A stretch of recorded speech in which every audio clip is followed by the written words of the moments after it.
Welcome, dear friends, to a heartwarming story of unexpected reunions, second chances, and the discovery that family can be found in the most surprising places. Enjoy the story. The bustling farmers' market on the outskirts of small-town Millbrook was a hive of activity on that crisp autumn morning. Vendors called out their wares as the scent of fresh produce and baked goods wafted through the air. Among the crowd, a petite blonde woman in her early 30s navigated the stalls with her young daughter in tow. "Mommy, can we get some apples?" 6-year-old Emily tugged at her mother's worn jacket, her big blue eyes wide with hope. Sarah Miller glanced down at her daughter, her heart clenching. They had barely enough money for milk and a small cut of meat. Apples were a luxury they couldn't afford. "I'm sorry, sweetheart. Maybe next time," Sarah said softly, steering Emily towards the dairy stall. As they approached, an elderly woman behind a produce stand caught Sarah's eye. The vendor's weathered face creased into a kind smile as she beckoned them over. "Come here, little one," she called to Emily. "I've got something for you." Emily looked up at her mother questioningly. Sarah nodded, and they approached the stand. The old woman reached into a crate and produced 2 large, gleaming red apples. "Here you go, darling. A treat for you." Emily's eyes lit up as she clutched the apples to her chest. "Thank you so much," she exclaimed. "Yes, thank you. That's very kind," Sarah added, touched by the woman's generosity. As they walked away, Emily's face shone with joy. "Mommy, why are the ladies at the market so nice?"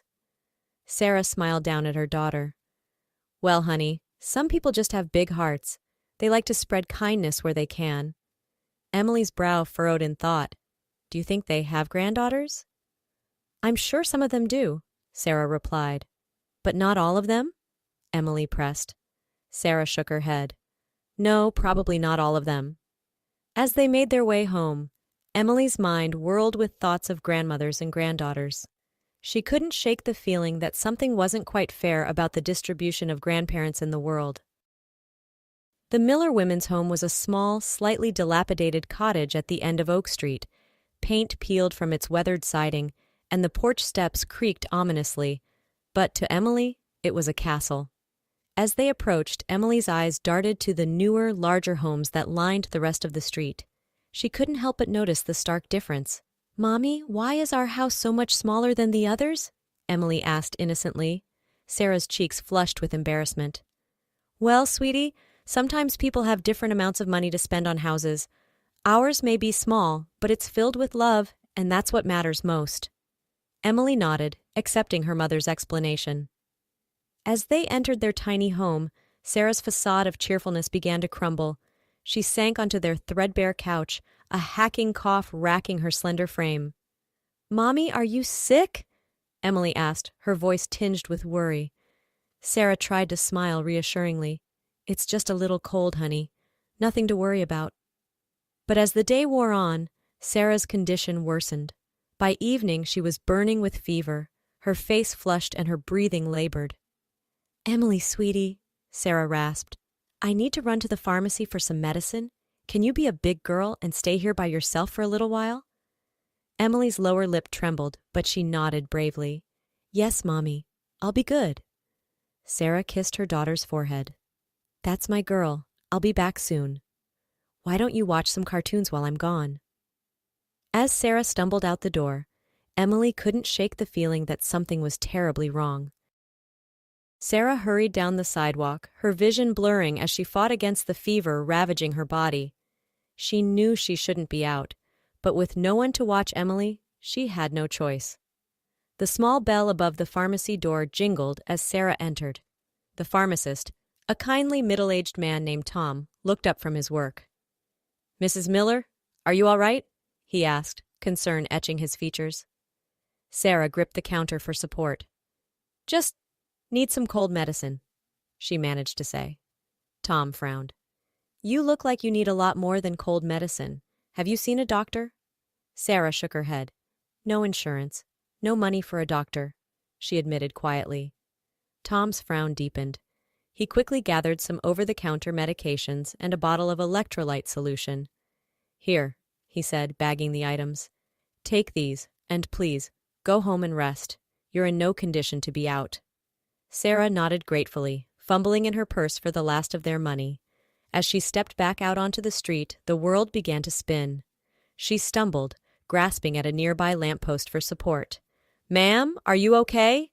a passerby called out. But Sarah couldn't answer.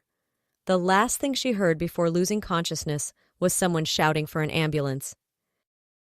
Back at the cottage, Emily sat anxiously by the window, her eyes fixed on the street outside. The cartoons played unwatched in the background as worry gnawed at her young heart. "Where are you, Mommy?" she whispered, her breath fogging the cool glass. As the minutes ticked by, Emily's anxiety grew. Finally, unable to bear the waiting any longer, she made a decision. Slipping on her jacket and shoes, she carefully locked the door and hid the key under the porch, just as her mother always did. The autumn air nipped at her cheeks as Emily made her way towards the pharmacy. Her heart pounded with each step, a mixture of fear and determination driving her forward. As she rounded the corner, Emily's eyes widened at the sight of flashing lights and a small crowd gathered outside the pharmacy. An ambulance was just pulling away, its siren wailing. "Excuse me," Emily tugged at a woman's sleeve. "Did you see my mommy? She came to buy medicine." The woman looked down, startled. "Oh, honey, was your mom wearing a blue jacket?" Emily nodded eagerly. The woman's face softened with pity. "I'm sorry, sweetie. A lady collapsed outside the pharmacy. They took her to County General Hospital." Emily's world tilted on its axis. But I need to go to her," she cried. "Oh, honey, you can't go alone. Where's your daddy or your grandma?" the woman asked. Emily's lower lip trembled. I don't have a daddy or a grandma." The woman exchanged worried glances with the other bystanders. "We should call child services," someone murmured. Panic gripped Emily's heart. She knew what that meant. She'd overheard her mother talking about it once. They'd take her away, separate her from her mom. Before anyone could stop her, Emily turned and ran, her little legs pumping as fast as they could carry her. She had to find help, but not from strangers who might take her away. And suddenly, she knew exactly where to go. The farmer's market was winding down for the day when Emily arrived, out of breath and red-faced. Her eyes darted frantically from stall to stall until she spotted a familiar face, the kind old woman who had given her the apples. "Excuse me," Emily panted, approaching the stand. Do you need a granddaughter?" The old woman blinked in surprise. "I'm sorry, dear." Emily's words tumbled out in a rush. "My mommy's in the hospital and I need a grandma to take me to her, but I don't have one. So I came to find one, and you were so nice before, so I thought maybe you'd want to be my grandma, just for a little while, please." The old woman's eyes widened as she processed Emily's breathless explanation.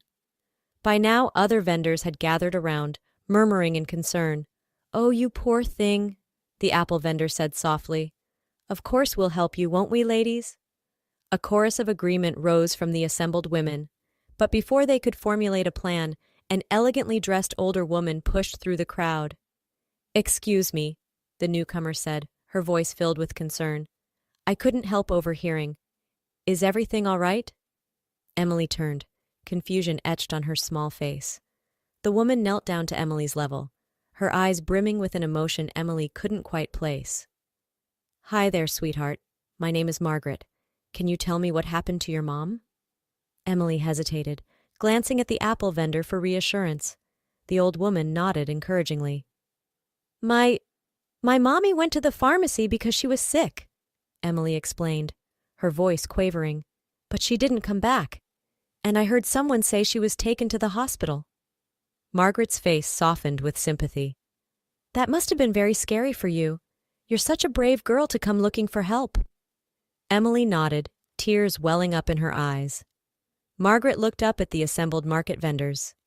"I'd be happy to take her to the hospital to find her mother. I'm a retired nurse, so I know my way around County General pretty well." The apple vendor placed a comforting hand on Emily's shoulder. "What do you think, dear? Would you like Mrs. Margaret to take you to your mom?" Emily hesitated, torn between her desperate need to see her mother and her wariness of this stranger. But there was something in Margaret's kind eyes that made Emily feel safe. Okay, Emily said softly. But can some of you come too? Just in case? The market ladies exchanged glances, then nodded in unison. Of course, honey, the apple vendor said. We'll all go together. Margaret smiled warmly. That sounds like a wonderful idea. Emily, why don't you and I lead the way, and your new market family can follow us? Emily nodded, relief washing over her. She slipped her small hand into Margaret's, and together they headed towards the hospital, trailed by a procession of concerned market vendors. With her new army of honorary grandmothers, Emily felt ready to face whatever came next, unaware that the woman holding her hand was more than just a kind stranger. The hospital waiting room buzzed with activity as Margaret approached the reception desk, Emily's small hand still clasped in hers. The market ladies hovered nearby, their arms laden with hastily gathered fruit baskets and home-cooked meals. Excuse me, Margaret said to the receptionist. We're looking for a woman who was brought in earlier today. Her daughter is here. She gently nudged Emily forward. The receptionist's eyes softened at the sight of the worried child. What's your mommy's name, sweetie? Sarah Miller, Emily replied quietly. As the receptionist typed on her computer, Margaret knelt down beside Emily. Don't worry, dear, we'll find your mom soon. A few moments later, a doctor appeared. Family of Sarah Miller, he called out. Margaret stood, still holding Emily's hand. We're here for Sarah. This is her daughter, Emily. The doctor's brow furrowed slightly. And you are? Margaret hesitated for a split second. A family friend, she said smoothly. How is Sarah doing? Mrs. Miller is stable, the doctor explained. She has a severe case of pneumonia, but we've started her on antibiotics. She's been asking for her daughter. Emily's face lit up. Can I see my mommy now? The doctor nodded, smiling. Of course. Follow me. As they walked down the sterile hallway, Emily's curiosity got the better of her. Mrs. Margaret, how did you know where to find the hospital? Margaret smiled gently. I used to work as a nurse here, sweetheart. I know this place pretty well. They paused outside Sarah's room. Margaret knelt down to Emily's level. Emily, I want you to know that no matter what happens in there, you've been so brave today. Your mom is going to be so proud of you. Emily nodded solemnly, then pushed open the door. Sarah's eyes lit up at the sight of her daughter. Emily, oh, thank God you're safe, she cried, reaching out her arms. Emily rushed to her mother's bedside, clambering up onto the hospital bed for a fierce hug. It was only then that Sarah noticed the other figure in the doorway. Margaret? She gasped, her face paling. What are you doing here? Margaret stepped forward hesitantly. Sarah, I know I have no right to be here, but when I saw Emily at the market looking so lost and scared, I couldn't stay away. Sarah's arms tightened protectively around Emily. You made it very clear 5 years ago that you wanted nothing to do with us, she said, her voice hard. Emily looked between the two women, confusion evident on her face. Mommy, do you know Mrs. Margaret? Sarah took a deep breath, her eyes never leaving Margaret's face. Emily, sweetheart, this is your father's mother, your grandmother. Emily's eyes widened in shock. But you said I didn't have a grandmother. I know, honey. It's complicated, Sarah said softly. Margaret's eyes filled with tears. I'm so sorry, both of you. I was wrong, so terribly wrong. When John died, I was consumed by grief, and I lashed out at the wrong person. Sarah, can you ever forgive me? Sarah was quiet for a long moment, her eyes searching Margaret's face. Finally, she spoke. I won't pretend the past didn't happen. You hurt us deeply, Margaret. But... She glanced down at Emily, who was watching the exchange with rapt attention. But Emily deserves to know her grandmother. We can try. Margaret's face lit up with hope. Thank you, she whispered. I promise. I'll spend the rest of my life making it up to both of you. As if on cue, there was a commotion at the door. The market ladies had arrived, arms full of get-well gifts and bright smiles on their faces. Hope we're not interrupting, the apple vendor called out cheerfully. We just wanted to check on our honorary granddaughter and her mama. Emily giggled, her earlier fears forgotten. Mommy, look, I found lots of grandmas at the market. Sarah couldn't help but laugh, even as tears of relief and emotion spilled down her cheeks. She looked around the room, at her daughter's beaming face, at Margaret's hopeful eyes, at the kind faces of the market women who had taken a scared little girl under their wing. For the first time in years, Sarah felt a warmth in her chest that had nothing to do with her fever. It felt like hope. It felt like family. "Well," she said with a watery smile, "I guess we have a lot of catching up to do." And as the room filled with laughter and the chatter of newfound family, Sarah knew that whatever challenges lay ahead, they would face them together. The tiny house on Oak Street might be small, but their family had just grown bigger than she ever could have imagined.